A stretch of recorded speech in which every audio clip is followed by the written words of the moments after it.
nag-deliver papunta sa bahay nila Pangulong Bongbong Marcos at Speaker Martin Romualdez mag-insert o magpasok ng 100 billion worth of projects sa BICAM. Sana po ay hindi nila ako mapatay bago ko mailabas ang lahat. Ginawa ko lang ang utos sa akin, pero ngayon, handa na akong harapin ang lahat. Ginagamit ng administrasyon ang buong resources ng bansa para tumahimik ako. That he will shoot me if I will talk. Gagamitin ako bilang panakipbutas sa kanilang kampanya laban sa korupsyon. Hindi na ako mananahimik, ilalabas ko ang lahat ng katotohanan. May resibo, may ebidensya, at may pangalan. Para sa bawat Pilipino, alam ko na buo ang galit ninyo sa akin ngayon. Nauunawaan ko rin kung bakit. Lalo na at malaki ang halagang nakataya. Pero bago kayo humusga, hayaan ninyong ipaliwanag ko ang buong katotohanan. Matagal akong hindi nagsalita dahil may direktang utos sa akin.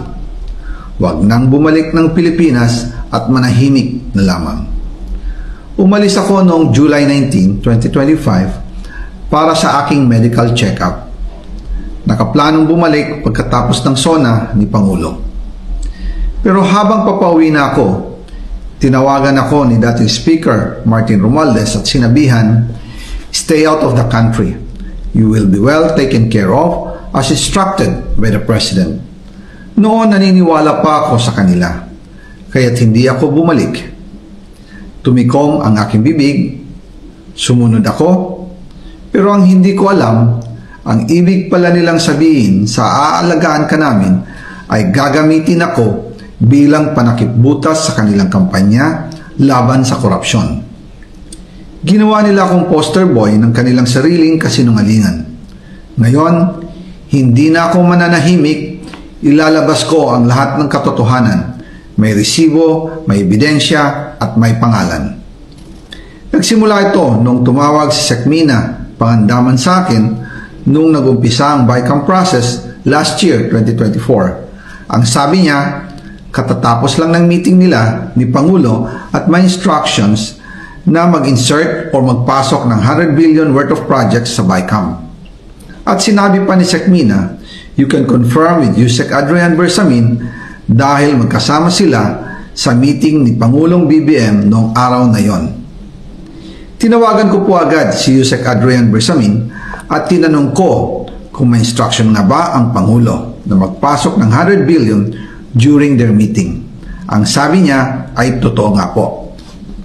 Right after our conversation, tinawagan ko po si dating Speaker Martin Romualdez at nireport ko ang instructions ng Presidente to insert the 100 billion projects. At sinabi niya sa akin, what the President wants, he gets. After ng ilang araw, nag-set po ng meeting si Sekmina Pangandaman at Yusek Adrian Bersamin sa amin ni dating Speaker Martin Romualdez sa Aguado Building in front of Gate 4 ng Malacanang at nandun din po si Yusek Jojo Cadiz. During the meeting, binigay po ni Yusek Adrian Bersamin ang listahan na worth 100 billion. Tinanong ko po si Yusek Adrian kung saan galing ang listahan. Ang sagot niya, galing kay PBBM mismo at binigay niya ito mula sa brown leather bag. Nung sinabi po ni Yusek Adrian Bersamin, yung brown leather bag, naalala ko noong nasa Singapore kami right after the elections of May 2022 sa Hilton Hotel, kami ni dating Speaker Martin and PBBM habang pauwi at pabalik ng Pilipinas, hinabol ng PSG ang brown leather bag at ang sabi ni PBBM, maiwan na lahat, wag lang ang brown leather bag. Kaya naniwala ako na utos talaga ito ng Pangulo. Pagkatapos ng ilang araw, I informed sina dating Speaker Martin Romualdez, Sekmina Pangandaman, Yusek Adrian Bersamin, and Yusek Jojo Cadiz na kung pwede 50 billion lang ang ipasok sa program funds dahil so sobra ang DPWH funds versus sa DepEd. In practice, hindi pwede na mas malaki ang budget ng DPWH kaysa edukasyon.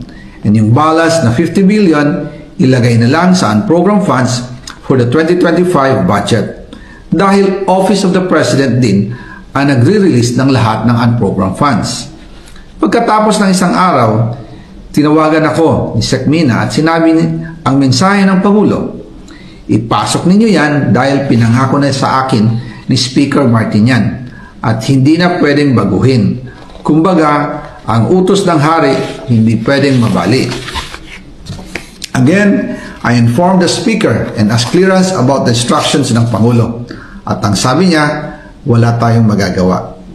Kaya po nagtataka ako kung bakit sinasabi ni Pangulo na hindi niya makilala ang budget, samantalang lahat na binawas at dinagdag sa mga ahensya ng gobyerno ay humihingi ng approval sa kanya si Sec Mina Pangandaman.